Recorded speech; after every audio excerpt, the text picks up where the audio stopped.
En Grupo DR de 3D nos preocupamos por la salud bucodental de todos los pacientes, buscando como siempre apoyar a los cirujanos dentistas clínicos y especialistas en el diagnóstico. Por ello, compartimos información sobre la exploración sistemática de la cavidad bucal. En la práctica clínica, un elemento importante como parte del proceso del diagnóstico es la exploración intrabucal, la cual se realiza de manera sistemática a fin de identificar lesiones en donde tal vez el paciente no pueda observar cuando realiza la autoexploración. El diagnóstico es un elemento importante para poder establecer el plan de tratamiento y con ello la conducta odontológica a seguir. En ese sentido, es importante considerar algunos aspectos, como por ejemplo la esperanza de vida, la cual actualmente se considera que es de 75 años en promedio. ¿Qué significa esto? Que vamos a estar expuestos por más tiempo a diferentes factores de riesgo que pueden desencadenar una serie de alteraciones en cavidad bucal, como por ejemplo el carcinoma oral de células escamosas, el cual se considera de gran importancia en diferentes grupos etarios.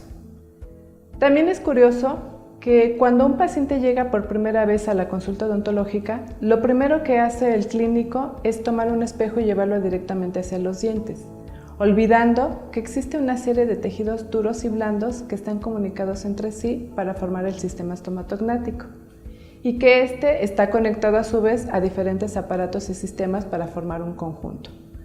De tal forma que si existe alguna lesión en el sistema estomatognático, este puede tener repercusión en cualquier aparato o sistema y a la inversa. Bien, veamos cómo se realiza la exploración sistemática de cavidad bucal. Empezamos revisando los labios, labio superior y labio inferior. Es importante identificar cualquier cambio en forma, color, aspecto o superficie. Después le pedimos al paciente que abra la boca y vamos a traccionar la mucosa yugal derecha para poder observar desde la comisura hasta la zona retromolar. En sentido contrario a las manecillas del reloj, seguimos revisando la mucosa labial inferior, desde canino a canino, más o menos. Continuamos con la mucosa yugal del lado contrario, también desde la comisura hasta la zona retromolar. Después continuamos con la mucosa labial superior. Le solicitamos al paciente que abra y que cierre para separar los tejidos y revisar toda la mucosa vestibular, anterior y laterales.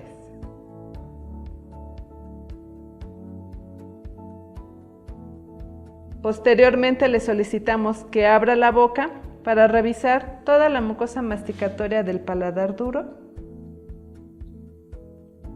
Revisamos la mucosa masticatoria de la región mandibular.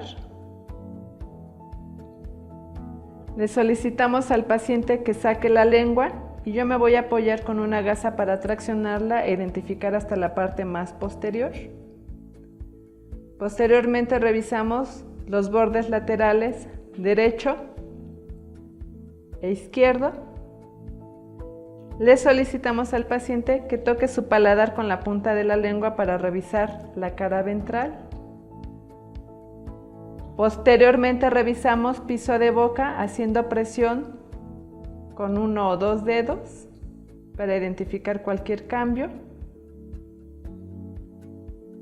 Posteriormente revisamos la parte más posterior de la boca, el istmo de las fauces, para revisar paladar blando y pilares del velo del paladar. Ahora sí, tomamos un espejo para revisar todas las caras de los dientes, empezando desde el último molar del lado derecho en la región maxilar, revisando o pasando por todas las caras vestibulares hasta el lado contrario.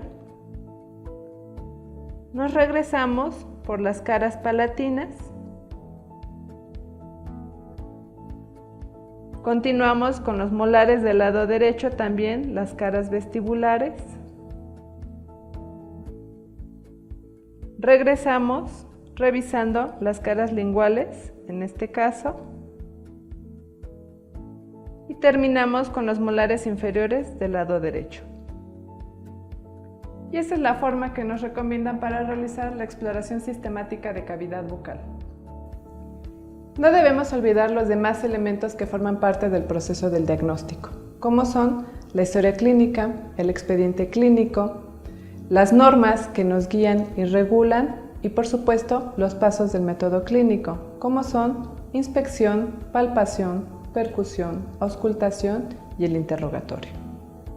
Además, es importante hacer uso de algunos auxiliares de diagnóstico, como son exámenes de laboratorio y estudios de gabinete, como los que se realizan en DRD Diagnóstico 3D. Recuerda que en DRD Diagnóstico 3D apoyamos tanto a los clínicos como a los pacientes con la ayuda de diferentes auxiliares de laboratorio que les van a permitir establecer el diagnóstico correcto.